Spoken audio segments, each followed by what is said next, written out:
Actuadores neumáticos lineales.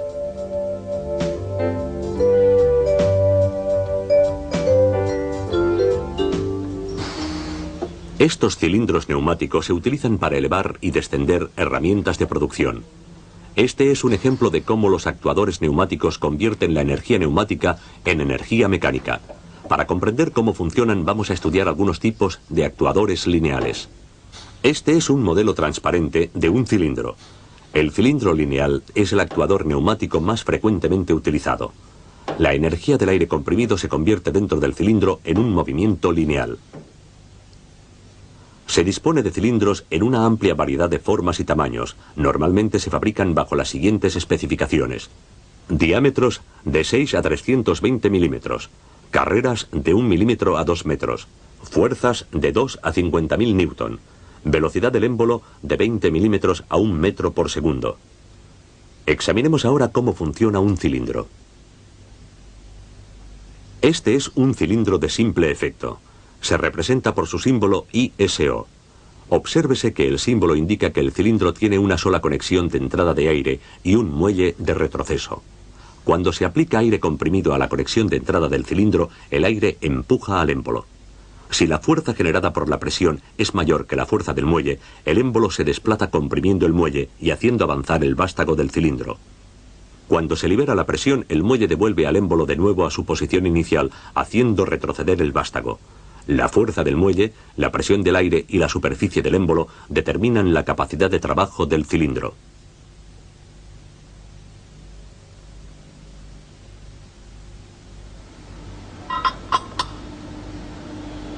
Los cilindros de simple efecto solo pueden realizar esfuerzos en un sentido, el de avance.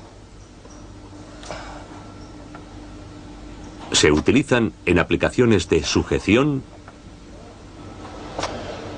o de expulsión de piezas.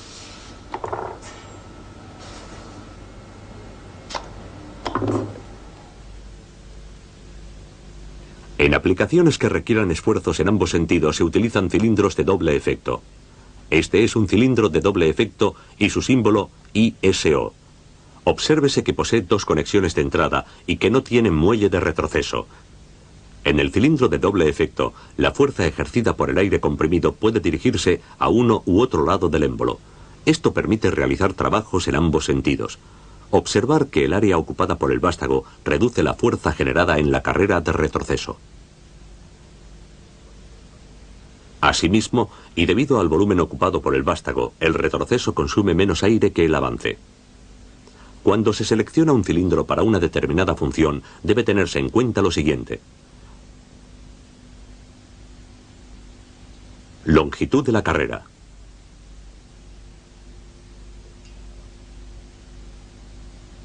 fuerza al avance, fuerza al retroceso y velocidad del ciclo. A continuación examinemos la relación entre la fuerza y la velocidad.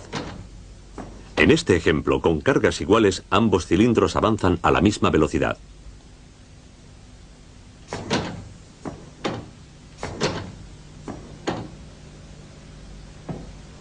Si incrementamos la fuerza del de la izquierda, el cilindro avanza más lentamente.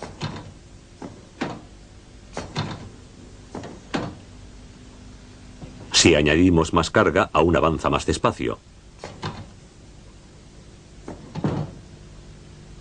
Por lo tanto, con la misma presión y tamaño de cilindro, al aumentar la carga disminuye la velocidad. Si a un cilindro se le aplica una carga del 75% de su capacidad, la velocidad de avance será la mitad de la que obtendría sin carga. Veamos ahora el efecto de los cambios en la presión. Aquí, un cilindro avanza bajo carga con una presión de 380 kilopascal. Si el peso de la carga se dobla, el cilindro ya no avanzará hasta que la presión se incremente a 600 kilopascal. Esto demuestra que hay una relación directa entre la presión de funcionamiento y la carga.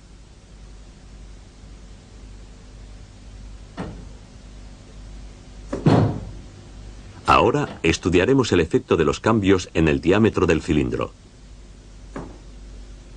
Como diámetro de un cilindro, se considera su diámetro interior, o sea, el diámetro del émbolo.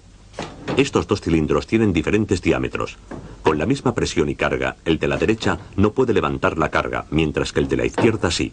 Midamos la diferencia de fuerzas. El pequeño cilindro que aquí mostramos tiene un diámetro de 16 milímetros. Ejerce una fuerza de 106 newton cuando funciona a 600 kilopascal.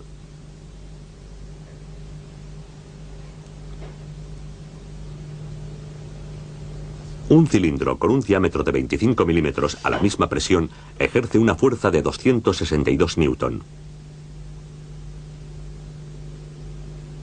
Cuando se aplica la misma presión a un cilindro de 32 milímetros, se produce una fuerza de 418 newton. Esta relación se muestra con la fórmula: la fuerza F es igual al área del émbolo A multiplicada por la presión P.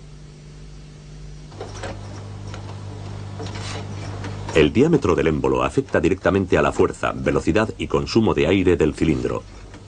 Un diseño eficiente utiliza el cilindro de menor diámetro, adecuado a cada aplicación.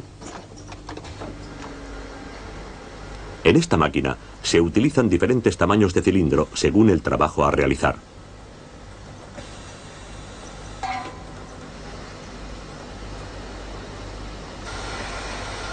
Por ejemplo, el desplazamiento de los materiales requiere una fuerza diferente que la sujeción o el movimiento de herramientas pesadas.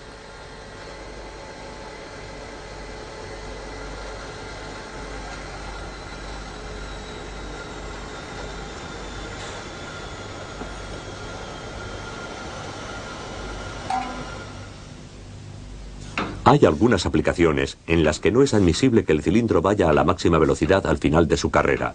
Estas aplicaciones exigen un cilindro con amortiguación de final de carrera regulable.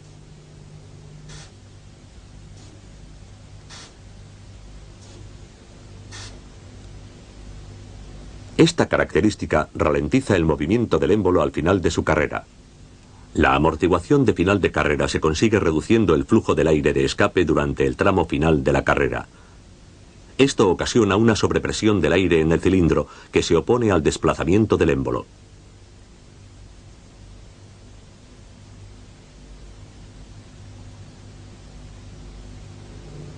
A continuación examinemos otros tipos de cilindros. Por ejemplo, este cilindro de doble efecto posee doble vástago.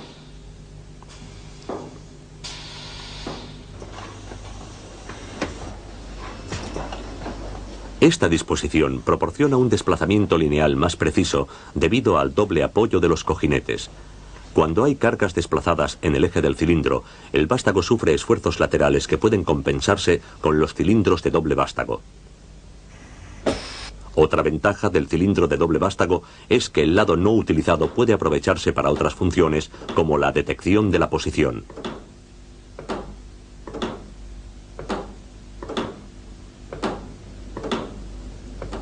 Otros tipos de cilindros tienen el vástago hueco. Estos pueden utilizarse para pasar los hilos de conexión de dispositivos montados al final del vástago. Por ejemplo, un electroimán.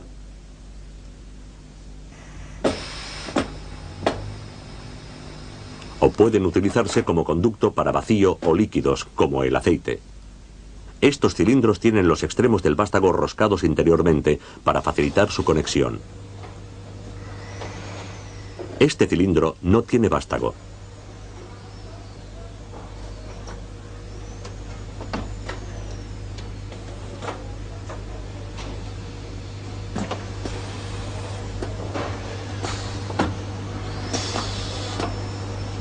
Dentro del cilindro hay un imán en forma de anillo. En la parte exterior del cilindro hay una pieza denominada corredera que también contiene un imán. Pueden alcanzar carreras de hasta 10 metros.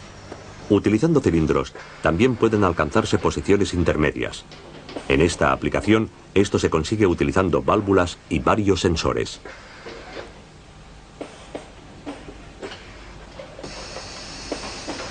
Otra forma de multiposicionado es la que utiliza dos cilindros de doble efecto unidos por sus culatas.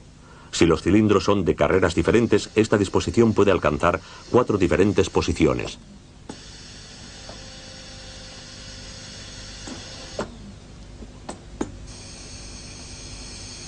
Por ejemplo, en esta máquina se utilizan las 4 posiciones para taladrar y avellanar 2 agujeros.